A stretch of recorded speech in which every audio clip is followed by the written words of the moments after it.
Karena seolah-olah FPI ini adalah kelompok kriminal yang harus dihadapi oleh TNI dan Polri. Padahal TNI Polri kalau mau menghadapi kelompok manapun di Republik ini nggak akan ada yang melawan.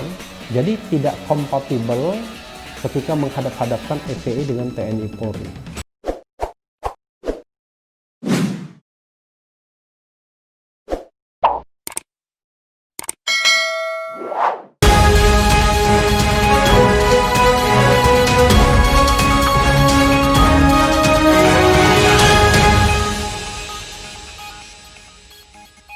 Assalamualaikum warahmatullahi wabarakatuh, Sobat RH sekalian. Jumpa lagi kita di channel yang keren ini, Keren Cadas. Masih soal rekonstruksi penembakan 6 Laskar Front Pembela Islam FPI oleh pihak Mabes Polri. Nah, ini ada beberapa fakta yang berbeda antara yang disampaikan Kapolda Irjen Fadil Imran dengan kalau antara dan rekonstruksi yang diadakan oleh Bareskrim Mabes Polri. Sebagaimana dilansir oleh Kumparan, kita bacakan ya. Beda pernyataan Kapolda Metro dengan rekonstruksi baku tembak pengawal Rizik. Sebanyak 58 adegan diperagakan dalam rekonstruksi baku tembak 6 pengawal Habib Rizik dengan polisi pada Senin 13/12 dini hari. Ada 4 tempat kejadian perkara TKP yang didatangi petugas untuk rekonstruksi dari pukul 00.35 WIB hingga pukul 04.00 WIB. Namun, ada sejumlah perbedaan antara keterangan Kapolda Metro Jaya Irjen Pol Fadil Imran saat jumpa pers bersama Pangdam Jaya Majen TNI Dudung Abdurrahman pada 7 Desember lalu dengan hasil rekonstruksi. Nah, kalau antara dan ya. Beberapa di antaranya adalah lokasi penembakan dan kapan di mana penembakan terjadi sehingga pengawal Rizik dinyatakan tewas. Nah, itu penting ya. Oke, kita teruskan ya. Sebelum rekonstruksi, Kapolda Metro Jaya Irjen Pol Fadil Imran dalam jumpa pers mengatakan lokasi baku tembak terjadi di KM 50 Tol Jakarta Cikampek. Sebelum baku tembak, polisi sudah mengikuti rombongan Habib Rizik dari kawasan Sentul. Namun saat rekonstruksi, polisi menyebut ada 4 TKP, yaitu TKP 1 di Jalan Interchange Karawang, tepatnya depan Novotel Karawang. Penembakan pertama kali terjadi di lokasi itu namun tidak ada korban jiwa. TKP 2 di Jembatan Badami Karawang, di sini penembakan kembali terjadi. 2 orang pengawal Rizik terluka dan tewas. Luar biasa ya. TKP ketiga di rest area kilometer 50 Tol Jakarta Cikampek. Di sana 2 pelaku diketahui tewas, 4 laskar lainnya menyerah. TKP keempat terjadi dalam mobil petugas KM 50 51 200. Di dalam mobil itu keempat pengawal Habib Rizik ditembak polisi karena mencoba mengambil senjata petugas. Luar biasa ya. Sebelum rekonstruksi, Irjen Fadil menyebut mobil anggotanya dipepet mobil pengawal Rizik di kilometer 50 Tol Jakarta Cikampek. Sementara saat rekonstruksi berlangsung, polisi pertama kali diadang mobil pengawal Rizik di depan Hotel Novotel Karawang. Di sana 4 pelaku turun dan merusak kendaraan petugas dengan senjata tajam.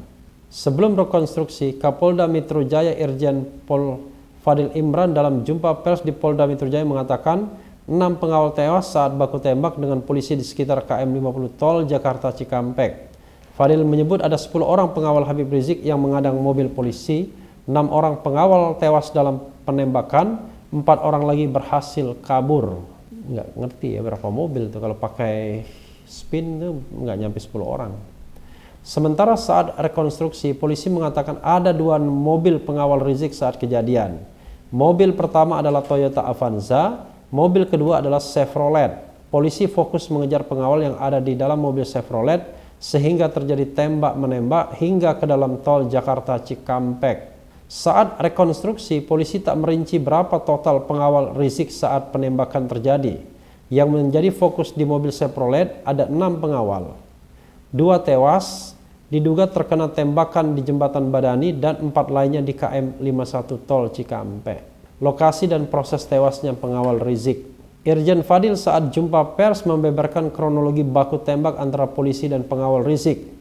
Saat itu ia menjelaskan 6 pengawal Rizik tewas dalam baku tembak usai dipepet di kilometer 50 tol Jakarta Cikampek. Sementara dalam rekonstruksi yang digelar dini hari tadi dijelaskan bahwa 2 pengawal Rizik tertembak di Jembatan Badani, Karawang, keduanya tewas di lokasi. Sementara 4 pengawal lainnya saat itu masih hidup. Mereka diminta menyerah dan tiarap di belakang mobil saat polisi berhasil menghentikan laju mobil di rest area kilometer 50. Polisi lalu menggeledah mereka. Setelah penggeledahan, 4 pengawal masuk ke mobil polisi untuk dibawa ke Polda Metro Jaya. 3 orang ditempatkan di bangku belakang, sementara 1 pengawal di bangku bagian tengah. 4 pengawal yang masih hidup ditembak di dalam mobil karena mereka berusaha merebut senjata petugas. Peristiwa itu tepatnya terjadi di KM 50 sampai KM 51,2 tol Jakarta Cikampek. Polisi lalu membawa keempatnya ke Rumah Sakit Polri Kramat Jati.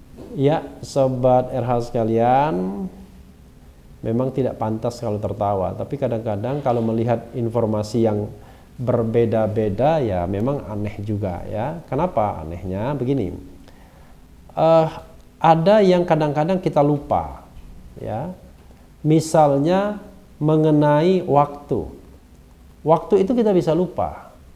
Misalnya kita bilang sekitar pukul 2, sekitar pukul 1 dan lain sebagainya. Tapi kalau cerita tentang matinya 6 Laskar FPI itu, ya tidak mungkin lupa. Apalagi press conference-nya dilakukan segera setelah kejadian. Jadi kejadiannya Senin dini hari, press conference-nya Senin juga. Dan tentu saja Kapolda Metro Jaya yang tidak terlibat dalam baku tembak tersebut diberikan informasi oleh anak buah, kan begitu. Entah oleh siapa, yang jelas anak buah itu memberikan kronologi berdasarkan laporan di lapangan. Nah, rasanya tidak mungkin kan melesetnya jauh sekali, kecuali kalau melesetnya itu sekitar kejadiannya pada pukul berapa dan persisnya di kilometer berapa kalau terjadi tembak-menembak yang memang berjalan terus begitu. Jadi menurut saya ya sangat aneh kalau proses penembakan, proses meninggalnya itu bisa sangat berbeda. Karena tidak mungkin lupa orang yang melaporkan kalau dia memang mengatakan meninggalnya itu adalah di mobil polisi. Tidak mungkin dia laporkan terjadi tembak-menembak di jalan dan 6 tewas. Sebagaimana di press conference kan Kapolda Metro Jaya. Ada 2 kemungkinan sobat era sekalian. Yang melapornya itu tidak memberikan informasi yang benar dan ini berarti ini bisa dikategorikan menyembunyikan fakta peristiwa pidana atau memang dia memberikan informasi yang katakanlah, saya tidak enak ngomongnya ya, jadi tidak memberikan informasi yang sesungguhnya atau memang informasi tersebut dibuat untuk kebutuhan press conference. Tapi kita tidak boleh menuduh seperti itu. Yang jelas adalah bahwa apa yang disampaikan oleh Irjen Fadil Imran berbeda dengan rekonstruksi. Nah itu faktanya. Jadi fakta itu saja yang dipegang. Berbeda antara yang disampaikan Kapolda Metro Jaya dengan yang dilakukan, dengan rekonstruksi yang dilakukan. Mana yang kita akan pegang? Ya tentu saja kita tidak bisa pegang dua-duanya. Salah satu benar atau dua-duanya tidak benar. Karena itu hukumnya kalau ada perbedaan sebuah fakta, maka tidak mungkin dua-duanya benar. Pasti salah satu salah atau dua-duanya salah. Jadi sobat era sekalian, ini makin menunjukkan pentingnya tim independen itu. Apalagi ya, cerita tentang ditembaknya 4 pengawal Habib Rizik di kendaraan itu juga sangat aneh. Kenapa sangat aneh? Ya jelas saja, 4 orang pengawal ditempatkan di satu mobil, 3 di bangku belakang, 1 di tengah. Lalu pengawalnya di mana? Maksudnya aparatnya di mana? dan berapa jumlah aparat. Kalau satu mobil itu katakanlah sekelas Kijang Innova, ya, barangkali ya muat 3 orang di belakang, 3 orang di tengah, 2 orang di depan, 8 orang. Kalau 8 orang begitu berarti komposisinya adalah aparat 4 termasuk sopir 1. Berarti kan driver tidak bisa punya fungsi. Di depan tidak punya fungsi langsung karena dia di depan. Yang di belakang dia punya kemampuan untuk menyergap yang di tengah. Apalagi yang di tengah cuma 2. Ini kan rasanya tidak masuk akal. Apalagi baru saja rekan mereka ditembak mati. Pasti akan memunculkan dan menimbulkan dendam. Jadi SOP-nya seperti apa? Masa mengangkat atau mengangkut 3 orang atau 4 orang yang rekannya baru saja tewas dan tanpa diborgol. Cerita lain misalnya soal tembak-menembak itu, yang paling mengganggu pikiran adalah mengapa polisi terus misalnya mengejar, toh polisi tidak dicederai. Kedua adalah mereka tidak sedang melakukan tindak pidana apa-apa, melawan petugas karena mereka tidak tahu kalau itu petugas. Padahal petugas kan bisa menghindari untuk misalnya katakanlah pergi ke tempat lain, tidak mengikuti mereka. Toh mereka tidak sedang melakukan tindak pidana.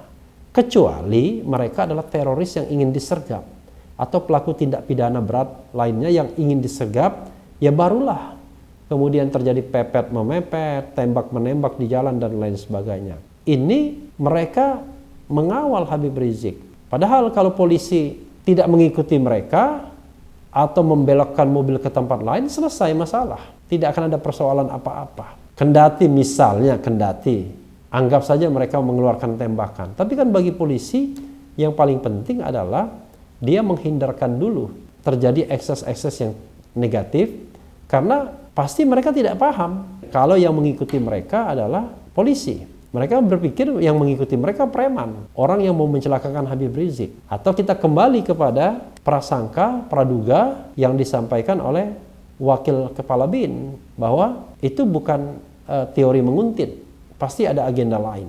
Jadi sobat era sekalian, kita hanya bisa bertanya sebagai rakyat ya.